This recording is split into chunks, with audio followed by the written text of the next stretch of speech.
Сайн байцгаана үзэгчдээ. Алтай аргамч нэвтрүүлгийн шинэ дугаар эхэлж байна. Бид энэ удаагийн дугаараараа Монгол, Япон улсын хацааны үг түүхээс ярилцахаар бид онц бөгөөд бүрийн эрхтэлчин сайд Даш Бүрвийг ураад байна. Танд энэ өдрийн минь төргий бидний урилгыг хүлээн авсан танд маш их баярлалаа. Баярлалаа. За тэгэхээр хоёулаа ярилцлага Монгол улс Япон улстай дипломат харилцаа тогтоосон тэр цаг үеэс. Ер нь яагаад Монгол улс одоо барууны загвараар хөгжсөн улс орнуудтай нэлээд харилцаа тогтоочоод Япон улстай яагаад ийм хожуу тогтоосон юм? Энэ учир шалтгааны талаас эхлэе гэж бодож байна. За юуны өмнө телевиз үзэгчид та бүхэндээ энэ өдрийн урын минь төргий. За ярилцлагынхаа эхэнд би нэг хүний хүчин зүйл тэ орон зай нэг цаг хугацааны асуудлаар би нэг хоёр зүйлийг хэлмээр санагдлаа. Энэ Монгол Японы хоорондоо дипломат харилцаа тогтоосны дараа уг харилцааг цаашид тийм ээ өргөжүүлэх энэ асуудалд бол хүний хүчин зүйл бол их чухал байсан гэдэг би нэг хэлмээр байгаа юм. Нэгдүгээрт. Ягаад гэвэл зэрэг ер нь Японы талаас энэ харилцаа тогтооход тухайн үеийн одоо дипломат харилцаа тогтооход ерөнхий сайдаар ажиллаж байсан Эйсаку Сато, дараа нь Танака Какуэ, гадаад яамны сайд байсан одоо Масаяоши Охира Фукуда гэдэг. Дараа нь бол энэ хүмүүс бүгдээрээ ерөнхий сайд болцгоосон. Хоёр орны харилцаа хөгжүүлэхэд бол бас их хувийн нэмэр одоо оруулсан ийм улсууд байгаа юм. Мөн элчин сайд Низеки. За Монголын талаас бол миний ойлголтоор бол тухайн үед гадаад яамны Азийн хэлцийн нар байсан Цэрэн Цоодлогой одоо нэгдүгээр орлох сайд Ёндон. За анх одоо байнга суух элчин сайдаар ажиллаж исэн Дамбад Аржаагүй, Цэрэн Дондуугай, Ташрангуй нарын ийм одоо мундаг улс төрчид дипломатууд одоо ажиллаж байсан байгаа юм. Тэгэхээр энэ хүмүүс бол үнэхээр тухайн үедээ одоо маш их тийм татлага туршлагатай тийм дипломатууд мөн одоо дипломат урлагийг бол одоо эзэмшсэн ийм хүмүүс ажиллаж исэн нэг би бас дурдж хэлмээр байгаа юм. Тэгэхээр энэ ийм хүмүүсийг бол бид манай залуу үе бид бол мартах ёсгүй. Дээр ярьсан хүмүүс бол Монгол Японы хооронд одоо энэ дипломат харилцаа ялангуяа дипломат урлагийг эзэмшсэн гэж би түрүү ярьлаа. Тэгэхээр дипломат урлаг гэдэг бол юу гэдэг зэрэг одоо зөрчил сөргөлдөөнгүй харилцаа явуулах ийм дипломат урлаг. Өөрөөр хэлбэл одоо асуудал харилцан буулт хийх аль болохоор одоо зөв шийдэл олохын тулд одоо эрэл хайгуул хийх ийм л асуудал юм л да. Тэгэхээр Монгол Японы хооронд дипломат харилцаа тогтооход бол үндсэндээ 1961 оноос нүүбд манай улс элсэн шүү дээ.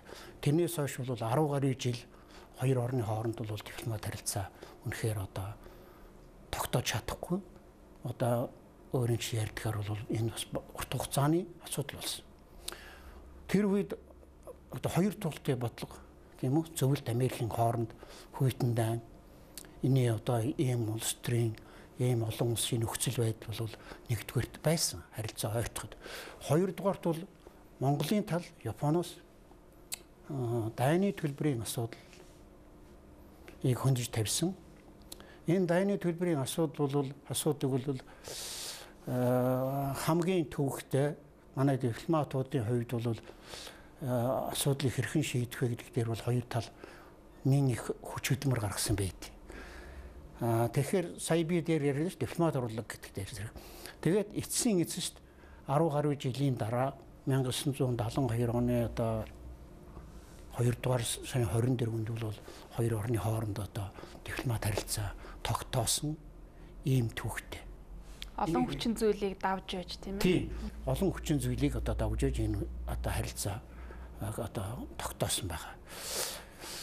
Хүчин зүйлийн хувьд бол ийм байна л да. За хоёрдугаарт бол цаг хугацааны хувьд 72 дипломат харилцаа тогтоосноос хойш хоёр орны хооронд бол миний бодлоор тэнд одоо би ажиллаж исэн хүний үед миний бодлоор харилцааны ерөнхий одоо тийм урсгал ирж хүч одоо их хурдан явагдсан гэж би ойлгодог. Хүмүүс янз ярьдаг, ер нь бол харилцаа бол их алгуур явсан гэж.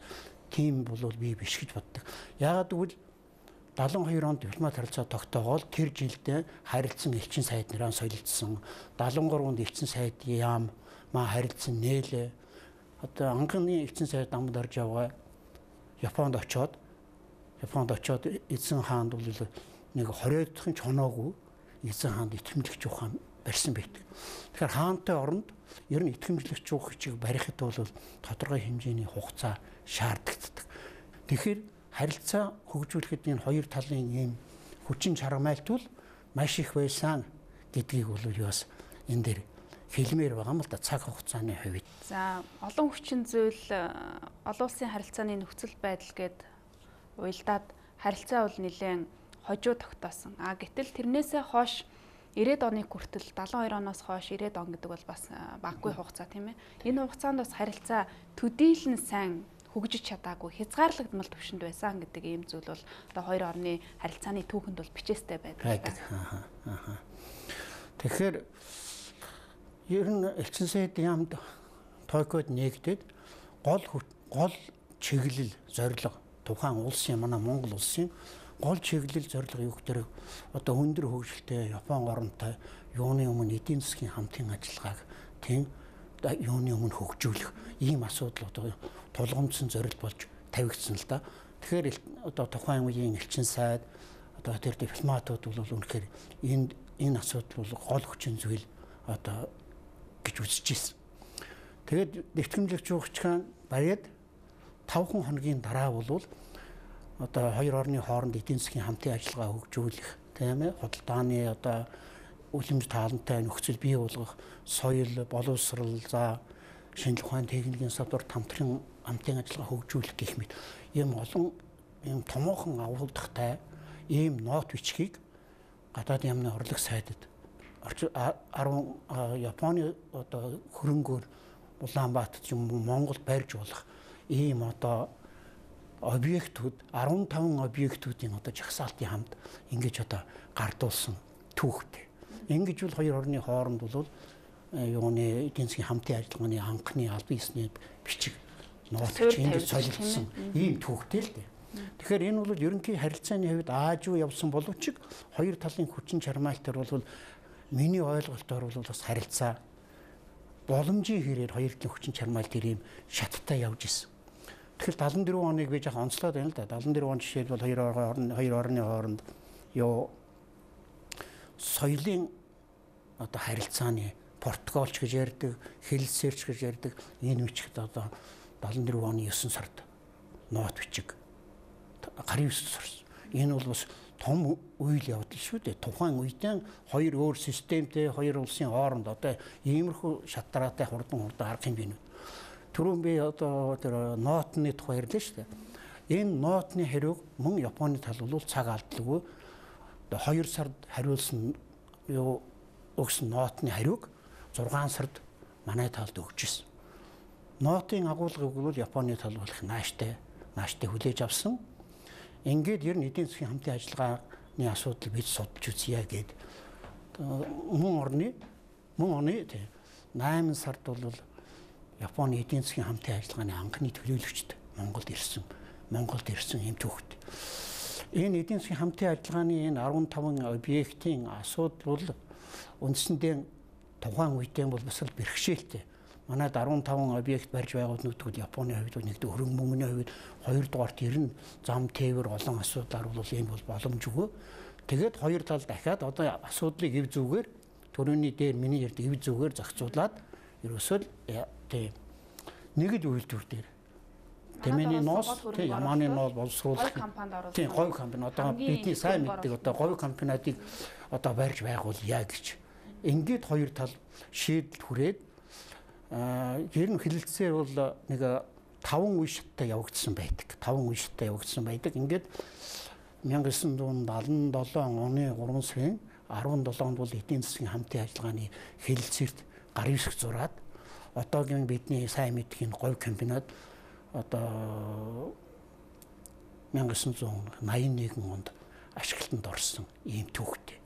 Тэгэхээр энэ ноос ноолуурын үйлдвэрийг одоо барьж байгуулах асуудал бол бас тийм шулуун дардан замаар яваагүй. Олон талын бэрхшээл, нэгдүгээрт ажиллах хүч хүрэхгүй, хоёрдугаарт мөн одоо зөвлөлтийн талаас бас тодорхой хэмжээний одоо тухайн үеийн зөвлөлт бол шүү дээ. Саад бэрхшээл учруулж исэн.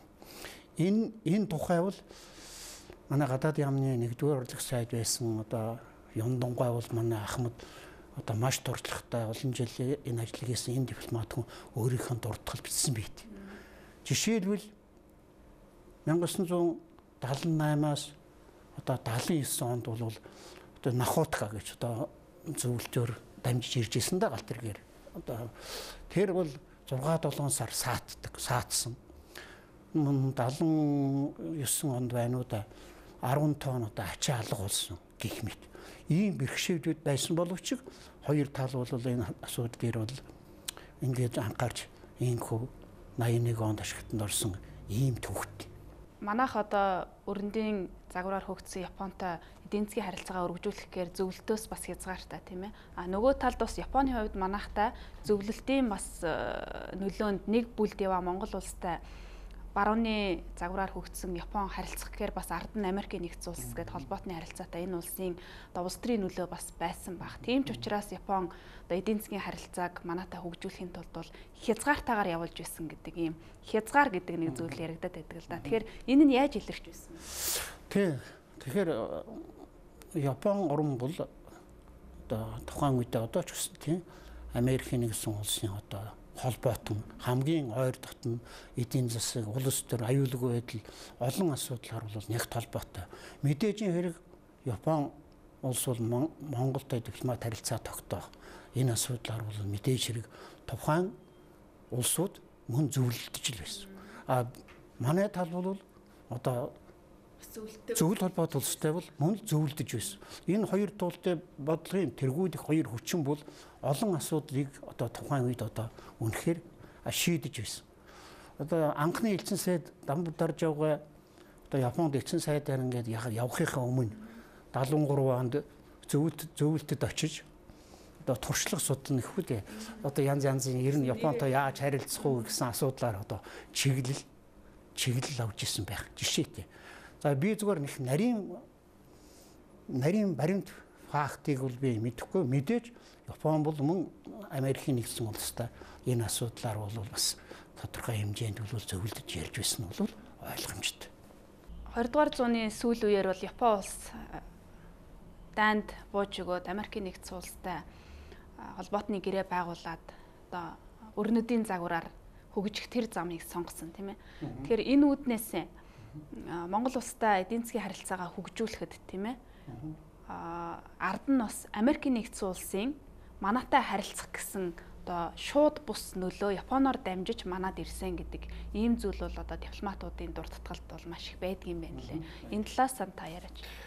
Тэгэхээр ер нь геополитикийн хувьд бол Монгол улс бол тухайн үедээ хоёр одоо коммунист орн хятад зөвлөлтийн хооронд оршин тогтнод байсан учраас тэр утгаар нь ер нь аюулгүй байдал, стратегийн бодлого ер нь энэ асуудлаас наваад үзэхэд бол ер нь Монголтой тийм ээ Америкийн нэгдсэн улс ч гэсэн бас дипломат харилцаа тогтоох мөн Японоор дамжуулаад тийм Монголын байдал энэ хоёр орны тийм үү зөвлөлт хятадын бодлогын асуудлыг бол бас стратегийн бодлогын хувьд бол сонирхох ийм хүчин зүйлүүд бол одоо байсан. Би бол одоо өөртөө чинь бол яг санал нэг байна.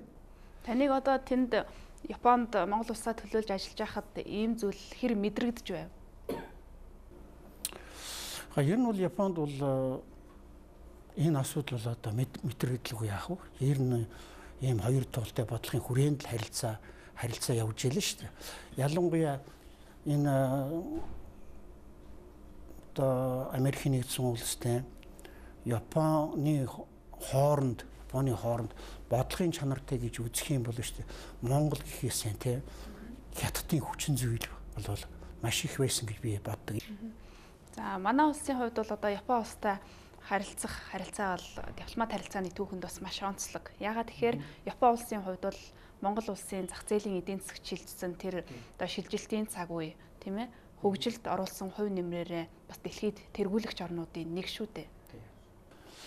1970 80-аад онд бол тийм үү ер нь Монгол Японы харилцаа бол хэдийгээр аажууч гэсэн хэвийн боломжийн хэмжээнд л хөгжиж байсан гэдгийг бол би хэлэх гээд байгаа юм. Яагаад гэвэл одоо тухайн үеийн социалист орнууд гэж одоо байлаа шүү дээ. Социалист орнуудтай бол жишээлбэл одоо эдийн засгийн харилцан туслах зөвлөөр дамжин дараа нь зөвлөлт тийм ээ зөвлөлт орон одоо энэ дээр ямар хувь байр суурьтай байна гэх мэт хүн суртлын их бэрхшээлүүд бол одоо байсан. Монгол Японы харилцаа бол хөгжөхөд мөн адил зөвлөлт бот улс бол энэ дээр бэрхшээл саад учруулж ирсэн би дээр ярьсан. Тэгээд 1986 онд зөвлөлтийн гадаад явны сайд Шеварнадзе гэдэг хүн бол Монголд аль бисны айлчил гэсэн. Энэ айлчлалаар за Монгол улс тийм үү Америкийн нэгдсэн улстай дипломат харилцаа тогтоож болно. Ер нь одоо нээлттэй гадаад удалгыг ер нь та нар явуулах зүйтэй гэсэн ийм одоо тохиролцоо байдаг. Японтой бас зөвлөлт бол тодорхой хэмжээний саад бэрхшээл учруулж исэн. Дээр одоо зөвхөн үйлдвэр дээр л тийм байсан. Тэгээд 1987 онд бол шүү дээ манай гадаад яамны сайд Дүгүсрэнгүй бол Японд анхудаа айлчилж тухайн үеийн Японы ерөнхий сайд байсан Накасанайдын хүнтэй уулзаж одоо Японы засгийн газрын хөгжлийн тусламжийг Монголд өгч болох юм аа гэдэг үндсэн тийм санааг бол Японы тал илэрхийлсэн шүү дээ. Тэгэхээр энэ бол энэ гадаад яамны сайдын айлчил бол бас Монгол Японы харьцангуй ийм юу гэдэмдээ чөлөөтэй болох ийм угтуур нөхцөлийг бол хангасан байгаа юм л дээ. Тэр үед ч бас гадаад орчин нөхцөл бол эргээр нөлөөлсөн баг. Хүүхдийн дууслаа, зүйл толгой задралаа тийм ээ. Тэгээд 1900 одоо 90 он тийм 90 он бол 90-ад онд ч одоо 90-ад оны ихээр Монгол улс одоо зах зээлийн эдийн засагт шилжиж тийм ээ ардчил эрх чөлөөтэй одоо энэ үнэт зүйлсийг бол одоо дээдлэх ийм нийгэмд бол Монгол орн шилжиж орлоо шүү дээ. Тэгэхээр энэ шилжилтийн үед бол манай орн ямар үед байлаа да өөрөө мэдэн штэ эдийн засаг бол үндсэндээ одоо зөвлөлт холбоот улсуудаар 90% хараат байсан, уналтанд орсон маш их хүнд үе байсан штэ манайд одоо. Тэгээд энэ хүнд үед одоо 90 онд Монголын Бүгд Монгол ард улс гэж байсан л да. Тэгэхээр Монголын одоо сайд нарын зөвлөлийн дарга Содномгой Японд 90 оны 2 сард айлчилсан. 91 оны 8 дугаар сар Японы ерөнхий сайд Кайфу Монголд айлчилсан.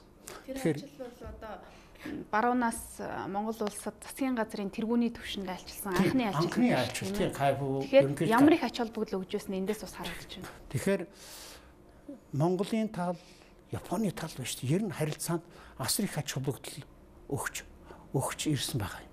Ерөөсөө энэ хоёр айлчлал бол Монгол улс зах зээлийн эдийн засаг шилжсэн энэ харилцааны шинэ үеийг нээсэн түүхэн чухал ач холбогдолтой үйл явдал болсон гэж л би хэлэх гээд байгаа юм. Энэ хоёр айлчлалыг бол тийм. Ерөнхий сайд Кайфугийн айлчлалын дараагаар одоо манай талын хүчин чармайлтж байсан Японы зээл тусламжийг одоо аль болохоор Монголд авах эдийн засгийн энэ одоо хүнд байдаас хэрхэн гарах вэ гэдэг дээр л энэ хоёр орны харилцааны тулгамдсан асуудал болж одоо яригдсан. Ингээд ерөнхий сайд Кайфугийн одоо нэг гол одоо ач холбогдолтой зүйл бол Монголд Японы эдийн засгийн тусламжийг одоо үзүүлэх. Тэгэхээр Японы эдийн засгийн тусламж бол одоо засгийн газрын тусламж гэж яриа л да. Энэ бол нэгдүгээр хоёр талын тусламж. Хэлбэрийн хувьд би хэлэх гэдэг л да. Хоёр талын тусламж гэж. Энэ нүгтээ зэрэг гурван хэлбэртэй. Нэгдүгээр одоо засгийн газрын буцалтгүй тусламж, зээлийн тусламж, дараа нь бол одоо юу техникийн хамтын ажиллагаа гэсэн ийм 3 одоо зүйлээр бол энэ явагддаг. Тэр тухайн үед Монголын эдийн засагт бол нэгдүгээр цахилгаан эрчим хүчвэл үнэхээр одоо 4-р цахилгаан станцыг одоо гэж одооч байна л да. Энэ цахилгаан станц бол үндсэндээ зогсон байдалд ороод ер нь Улаанбаатар бол одоо харанхуй болох юм л нөхцөл байдалд хүрсэн байсан. Хоёрдугаар Улаанбаатар болоод одоо за дархан ч юм уу юм хотын усан хангамжийн асуудал бол шүү дээ. Маш хүнд байдалд орсон. Тээвэр холбооны асуудал жишээл Улаанбаатарын одоо хотын тээврийн асуудал тийм ээ. За харилцаа холбоо гэл гих мэт их олон асуудал тийм. Хүнсний одоо тусламж энэ бүх тусламжийг бол Японы одоо тусламжаар бол тодорхой хугацаанд бол одоо Монголын ард түмэн энэ хүн бэрхшээлийг бол биш давуу тулсан. Энэ зүйлийг бол би бас зориуд хэлэх ёстой гэж бодож байна л да. Тэгээ 1991 оноос хойш одоо 2016 оны хооронд бол энэ Японы тусламж бол нэг 2.5 тэрбум одоо доллар төрсөн гэж бол манай гадаад яамны хөл их сурвалж асуул ингэж одоо үздэг л дээ. Тэгэхээр энэ бол асар их хэмжээний мөнгө. Тэгэхээр засгийн газрын тусламж гэхээс ер нь ят бол бараг энэ байхгүй болов гэж би боддоо шүү дээ. Тийм. Би бол нэлээд яг ерөнхий ярьлаа. Зөвхөн улс төрийн харилцааны үед бол Монгол Японы хооронд бол ямар ч тийм үү одоо шийдвэр зохих асуудал бол үндсэндээ байхгүй. Энэ нь бол энэ харилцааны өрнөл хөгжлийн чухал хүчин зүйл гэж би бас энэдэг хэлмээр байна. Яагаад гэвэл 2010 онд одоо Монгол улсын ерөнхийлөгч элбэгдэрч Японд төрийн айлчлал хийсэн. Тэгэхээр энэ төрийн айлчлалын үеэр одоо манайхын усад оронтой ярьдаг нэг түншлэлийн харилцаа. Тэгэхээр Монгол Японы харилцаа бол ижүүрэн түншлэлээс одоо дэвшээд стратегийн түншлэлийн харилцаанд одоо шилжсэн ийм улс төрийн томоохон агуулгатай зүйл юм л да. Одоогийн ерөнхий түншлэлт хүрлээ гэхээр юу илэрхийлж байгаа? Тэр стратегийн түншлэл гэдэг чинь бол үндсэндээ одоо хоёр талын харилцаа бол ер нь бүх салбарыг хамарсан дээд түвшинд одоо хүрлээл гэсэн үг. Дараа нь бүс олон улсын болоод бүс нутгийн хүрээнд хоёр талын харилцаа хамтын ажиллагааг мөн одоо дээд түвшинд одоо хөгжүүлэх, санал солилцох, байр суурь нэгтгэх гэх мэт. За мөн энэ дээд түвшинд бол ер нь аюулгүй байдлын асуудал тийм үү? Одоо аюулгүй байдлын асуудал бас энд нэг чухал хүчин зүйл болж ордог л тийм. 2017 онд Монгол улс Японтой дипломат харилцаа тогтоосныхоо 45 жилийн ойг тэмдэглэсэн тийм ээ. Энэ үеэр бас хоёр талын удирдлагууд Монгол-Японы харилцаа бүс нутагтаа үлгэр жишээ харилцаа болж чадж байна гэж ингэж тэмдэглэж байсан. Энэ тал дээр та ямар бодлоо байна? Тэгэхээр үлгэр жишээ гэдэг бол нэгдүгээрт биш л. Монгол-Японы хооронд улс төрийн өндөр түвшинд бол харилцаа явагдаж байна. Энэ бол үлгэр жишээ. Хоёрдугаар бие биендээ туслах, дэмжих. Энэ бол жишээлбэл Монгол оронд хүнд нөхцөлд одоо ч гэсэн тий одоо эдийн засгийн хамтын ажиллагаа боллоо шүү дээ. Одоо ч гэсэн буураагүй зээл тусламжийн асуудал бол одоо явагдаж байна. Энэ бол үлгэр жишээ одоо хамтын ажиллагаа гэж би хэлж болохоор байгаа юм. Одоо энэ эдийн засгийн хамтын ажиллагааны зүгээр сүүлийн би нэг жишээ хэлье л да. Одоо манайх энэ хөшгийн хөндөд олон улсын их сонгосны буудлууд барьж байна. Энэ буудлыг барихад манай засгийн газар Японоос зээл өгөөч гэсэн ийм хүсэл тавьсан байдаг. Ингээд 2008 онд бол 28.8 тэрбум одоо йений зээлийг Монголд одоо олгохоор ингэж Японы засгийн газар шийдэлсэн байдаг. Тэгэхээр өмнө ярьсан энэ Японы зээл тусламж, йенийн зээл тусламж бол нэг онцлогтой. Энэ юу гэдэг зэрэг одоо маш бага хүүтэй урт хугацааны. Өөрөөр энэ зээл бол 0.2% хувийнхан хүүтэй 40 жилийн хугацаатай байгаа байхгүй юу. Тэгэхээр энэ бол Монголын хувьд бол үнэхээр үр ашигтай, ач холбогдолтой ийм зээл. Таныг Элчин сайдын яамд ажиллаж байхад 90-ад оны ихээр 2000 оны ихээрч гэдэг юм уу тий. Манайх бол одоо зах зээлийн нийгэм рүү шилжээд удаагүй тийм одоо шин тогтолцоотой орон Японы хувьд бол барууны загвараар хөгжөөд бас нэлээд туршлагацсан байсан баг. Энэ нөхцөлд Японы талаас Монгол руу хөрөнгө оруулъя гэхэд ер нь хэцүү зүйл байв уу? Одоо танайхаа ийм зүйлээ шийдээч, ингүүл бид нар бас хөрөнгө оруулъя, одоо хууль эрх зүйн орчинч гэдэг юм уу? Таны хувьд одоо тийм одоо шийдвэрлэх зүйлүүд дээр оролцож байв уу? Тэгэхээр Япон бол өөрөө энэ зүүн Азийн орн, за түүний дотор тэгэл Хятад ч гэсэн адилхан Монголд бол ийм их хэмжээний тусламж үзүүлж байна шүү дээ. Энэ бол өөрөө бас бодлогын чанартай асуудал. Яагаад гэвэл Японы загвараар тухайн улс орнууд бол хөгжих ийм асуудал бол бас Япон бол үндсэндээ их сонирхдаг. Хоёрдугаарт Японы олон улсын нэр хүндийг өсгөх. Энэ тал салбарт одоо Монголтой бас хамтран ажиллах. Ийм одоо олон зүйлүүдийг бол байгаа юм л да. Япон бол байгалийн баялаггүй орн. Энэ дээр гол асуудал юу гэхээр зэрэгсэн зам тээврийн асуудал. Хамгийн одоо хүнд бэрхшээлтэй. Ер нь Япон 90-ад оны ихээр бол Монголд хөрөнгө оруулалт сонирхол бас байсан. Тэгэхдээ манай хувьд бол туршлагагүй, тактикийн хувьд буруу ийм одоо зүйлүүд хийжсэн учраас бас зарим Японы пүүсүүд жижиг одоо хөрөнгө оруулахаар орж иржсэн улсууд бол бас гарч явж исэн. Ийм одоо юм би энийг бол нуух учиргүй тийм. Цаашд бол манай Монгол бол өөрөө социалист орноос зах зээлийн гэж юмд шилжсэн ийм сонин орн шүү дээ. Тийм учраас цаашдаа бол энэ одоо туршлагажаад Монгол Японы хооронд бол хөрөнгө оруулалт бол захын хэмжээгээр нэмэгдэх байх л гэж ингэж найдаж байна.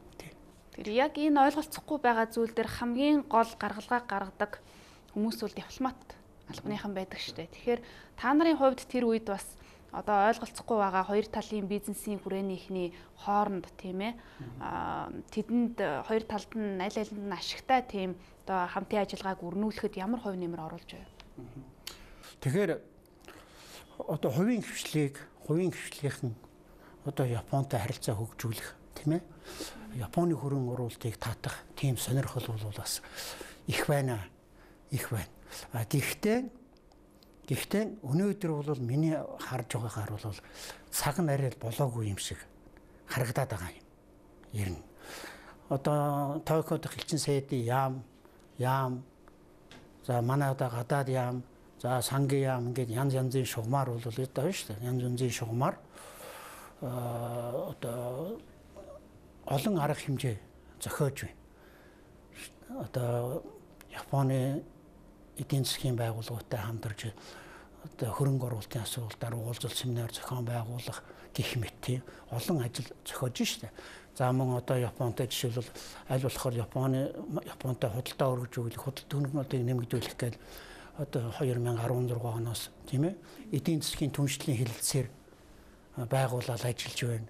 Манай засгийн газар бас нэг яриад байна л да. Ер нь энэ Монголын одоо стратегийн баялаг биш үү? Цөөн хэдэн хүний гарт одоо ингээд төвлөрсөн байдаг. Энэ цөөн хэдэн хүний гарт төвлөрсөн учраас өөрөөр хэлбэл засгийн газар хувийн хвшлийн тийм энэ одоо хооронд гадаадтай харилцах, хөрөнгө оруулалтыг татах ийм механизм биш үү? Ийм бүрэлдэж одоо шүү дээ. Чадахгүй байна л да. Тэгэхээр ийм механизм бүрэлдүүлэх асуудал бол одоо хамгийн чухал юм бол энэ одоо манайх ярьдаг л да энэ гадаад бодлогыг эдийн засгажуулах гэж одоо ингэж ярьдаг. За энэ бол миний ойлголтоор бол ерөнхийдөө нэлээд тийм ерөнхий бодлогын чанартай асуудал шүү дээ. Энэ гадаад бодлогыг эдийн засгажуулах гэдэг чинь. Гадаад бодлогыг эдийн засгажуулахын тулд яах ёстой вэ гэхлээр юуны өмнө эдийн засгийн дипломат бодлого. Энэ одоо бодлогыг одоо нэг хэрэгсэл болгож энэ бодлогын нэг хэрэгсэл болгож явуулах ёстой гэж би одоо хувьдаа боддог. Юм бол ийм шатдараатай одоо ингэж явах ёстой шүү дээ. Ном зохиолоос харахад та бол Япон улсын тийм ээ эдийн засгийн дипломат ажиллагааны одоо үүх түүхээс нь ахуулаад туршлага, өрнөл хөгжил цаашдын зорилтыг хүртэл судалсан байна лээ. Тэгэхээр та яг энэ өнцгөөсөө манай хувьд ер нь эдийн засгийн дипломат ажиллагаа гэд яг бодлогоо тодорхойлчол байж байна тийм үү? Цааш нь илүү хөгжүүлж боловсронгуй болгоход бас Японы туршлагаас манад одоо суурь болгож авахар тийм зүйлүүд харагдаж байна уу? Та одоо өөрөө ингэж зөвлөөд хэлэхэд ер нь ямар зүйлүүд харагдаад? Маш их байна л да. Маш их байна. Тэгэхээр ер нь зөвхөн манайд яг энэ эдийн засгийн дипломат бодлого гэсэн ийм томьёолоор ярихад бол нэг жаахан хүний чихэнд байж тээ нэг их тийм хүрдгүй тал байдгийн ч юм. Яагаад ч юм гол нь л эдийн засгжуулах л гэж одоо их яриад байдیں۔ Тэгэхээр Япон бол өөрөө эдийн засгийн дипломат бодлогыг өгүүлж шүү дээ. Ялангуяа эдийн засгийн хүнд ийм үед одоо хамгийн эрчимтэй явуулсан он нь бол 70-80-аад он байд. Яагаад гэвэл ерөөс эдийн засгийн дипломат бодлого чинь эдийн засаг хямраад ирнэ. Хүнд байдалд ороод ирнэ. Тэр үед энэ эдийн засгийн дипломат бодлогыг зайлшгүй явуулах шаардлагатай. Энэ дээр хэд хэдэн асуудал байна. Нэгдүгээр эдийн засгийн дипломат бодлогынхаа зорилтыг тодорхойлох ёстой. Хоёрдугаар энэ эдийн засгийн дипломат бодлогыг ямар арга хэлбэрээр явуулах ёстой юм бэ гэдгийг тодорхойлох ёстой. Тийм. Төрийн монопол, хувийн хвшлийн хооронд энэ эдийн засгийн дипломат бодлогыг яаж холбож одоо юу гэдгийг хоршиж явуулах уу гэдэг асуудал. Энэ бол үнэхээр чухал. Тэгээд энэ гадаадын одоо эдийн засгийн одоо дипломат бодлогын одоо объектүүд гэж байна шүү дээ. Олон объектүүд энэ бол одоо хөрөнгө оруулалт байна, тийм ээ. Дэлхийн зах зээл, олон улсын худалдаа, чөлөө төрсөлтөө ингээд энэ юмд чинь одоо энэ Монголын тийм үү засгийн газрын одоо энэ бодлого, эдийн засгийн хамтын ажиллагааны бодлого, хувийн хвшлийнхний одоо бодлого энэ хоёр л одоо ингэж хосолж явах шүү дээ. За Монгол улсын хувьд бол одоо эдийн засгийн харилцааны түүхэндээ анх удаа Япон улстай эдийн засгийн түншлэлийн хэлэлцээр байгуулсан орн тийм ээ. Тэгэхээр энэ түншлэлийн хэлэлцээр байгуулагдаад хүчин төгөлдөр хэрэгжээд багахан хугацаа өнгөрч байна. Ер нь цаашд энэ хэлэлцээрийг үнэхээр одоо үр дүнтэй, үр ашигтай Монголын ард түмний амьдралд үр өгөөжтэй байдлаар хэрэгжүүлэхэд Монгол улсын зүгээс юуг анхаарах шаардлагатай байна таны өнцгөөс? Тэгэхээр эдийн засгийн түншлэлийн хэлэлцээр гэдэг бол одоо чөлөө туталдааны хэлэлцээр. Энийг бол ер нь манай албаны хүмүүс одоо хувийн хвшлийнхэн одоо бол нэгдүгээр энийг маш сайн судлах хэрэгтэй. Хүмүүс бол энэ эдийн засгийн түншлэлийн хэлэлцээрийг бол их нарийн сайн одоо ойлгож мэдээгүй. Яг хэлэлцээр нь бол одоо бараг хэлэлцээр нь бол одоо ийм зузаан ном байдаг шүү дээ. Яг энийг бол Японы элчин сайдын яам манай гадаад яамнаас товчлоод одоо зөвхөн агуулга маягаар нь бол одоо ингээд гаргасан байдаг. Тийм учраас миний хэлэх гээд байгаа юм бол энэ эдийн засгийн түншлэлийн энэ том хэлэлцээрийг байна шүү дээ. Нэгдүгээр маш сайн судлах хэрэгтэй. За судлах хэрэгтэй. Бид судалж иж гэрээгээ байгуулаагүй юм. Тэгтээ зэрэг чухамдаа ийм. Энэ би хэлэлцээр байгуулна гэдэг бол биш дээ. Яг нэг ийм эдийн засгийн түншлэлийн хэлэлцээр ч юм уу тийм эдийн засгийн чөлөө тулдааны хэлэлцээр бол шүү дээ. Миний ойлгож байгаагаар бол 1-2 жилд явж байгуулчих асуудал биш. Энийг бол маш сайн судалж наад зах нь үсээ 5-6 жил бараг 10 жил биш судалж ивж энэ гэрээг байгуулах хэрэгтэй. Тэгэхээр одоо энэ хэлэлцээрийн яг үр дүн одоохондоо харагдаагүй байна. Яг одоо худалдаа төвчнөө хуваар өсөд төвчнөө хуваараас инглээ тэглээ гэсэн яг 16-наас одоо хойш бол энэ тодорхой бас ажиглагдахгүй байна л да. Тэгэхээр манайх чинь энэ олон Японы энэ олон тийм үү нэр төрлийн бүтээгдэхүүн Монголын олон нэр төрлийн бүтээгдэхүүн тий энийг салгаж ангиллах алин дээр нь галийн дотор ногдуулах хэрэгтэй юм гэдэг одоо манай мэргэжлийн байгууллагын дээр одоо маш идэвхтэй ажиллаж үйж өөрийнх нь санал онолыг л одоо Японы талд тавих хэрэгтэй.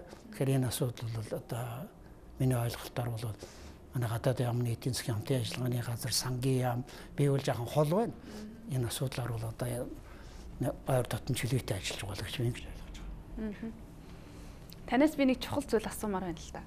Та бол Японд олон жил ажилласан юм чи Япон хүний характер тийм ээ. Дипломат албанд бас юуг хүлээдгийн нөгөө харилцаж байгаа айлаасаа ямар одоо дипломат ажиллагааг харж байж тийм ээ ихтгэл хүлээлгээд үнэхээр хөрөнгө оруулалтын худалдааны гэдэг юм уу эдийн засгийн харилцааг хөгжүүлэхэд одоо нааштай ханддгийн тийм ээ тэдний уур амьсгал ямар байдггүй тэгэхээр бид бас тэр Япон улстай харилцахын тулд бидний хувьд монголчуудын хувьд Монголын дипломат ажиллагаа ер нь юуг бэлтгэсэн байх ёстой байдаг вэ? Таны одоо ариун туршлагын дунд бол ийм зүйл дээр дүгнэлт хийцэн л байгаах гэж би бодож байна. Одоо ер нь бол суур судалгаагүйгээр ер нь аливаа ажил бол одоо явахд бэрхшээлтэй. Хоёрдугаар Монголын бодлого нэг хаалгатай. Нэгдсэн зарчимтай нэг цонхны бодлогыг бол шүү дээ барьж явах хэрэгтэй. Энэ дээр бол бас Японтай яг энэ эдийн засгийн чиглэл ч юм уу олон салбарт хамтран ажиллахад бол янз янзын бэрхшээл бол их гарч ирсэн. Үнийг хэлэхэд одоо нэг сайд ирээл нэг юм ярина, дараа нэг хүн ирээл нэг өөр юм ярина. Нэг чиглэлийн хоёр сайд нэг нь нэг өөр ойлголттой, нөгөө нэг өөр ойлголт. Энэ бүхтэр зэрэг манай нэгдсэн одоо ийм бодлого нээлттэй бодлого залгамж чанар бол одоо манайд биш шүү дээ. Их дутагдaltaй. Энэ одоо Японтой ажиллахын тулд бол үнийг л хамгийн түрүүнд биш дээ. Анхаарах хэрэгтэй гэж би товчоор хэлэхэд. Энэ их чухал. Манай хоёр орны харилцаанд бас хамгийн их чухал хувь нэмэр оруулсан салбар бол соёлын хамтын ажиллагаа шүү дээ. Ялангуяа түүхэнд бичигдсэн байдгийн байлээ. 13 дугаар зуунд Чингисийн монголчууд Японд нэг сюрприз барьж байсан. 21 дугаар зуунд Сума бөхөөрөө монголчууд Японд одоо сюрприз барьлаа гэдэг ийм харьцуулсан ийм судалгаа байна л л дээ. Тэгэхээр Сума бүхийн хувьд бол бас хамгийн чухал одоо хувь нэмэр оруулсан зүйл ах гэж бодож байна. Үнэхээр Сума бол Сумод тийм үү Монгол бөхчүүд эхлээд яаж оролцсон, яаж барилдсан те энэ түүхийг бол одоо үнэхээр одоо би бол баг зэрэг мэдхий. Тэгэхээр Сумо бол хоёр орны соёлын харилцааны үнэхээр чухал гүр одоо болж байгаа. Өөрөөр хэлбэл Сумоогоор дамжиж Монголыг мэдэхгүй одоо хүүхэд залуучууд за насан туршид хөгшид бол Японд бол байхгүй шүү дээ. Хүн бүхэн Монгол гэдгийг энэ Сумоогоор дамжиж л одоо мэдчихэж байгаа юм. Тэгэхээр спорт гэдэг, соёл гэдэг ямар их одоо энэ хэвлэл мэдээлэлтэй адилхан ямар их чухал хүчин зүйл гэдэг нь бол одоо ажиглаж байгаа.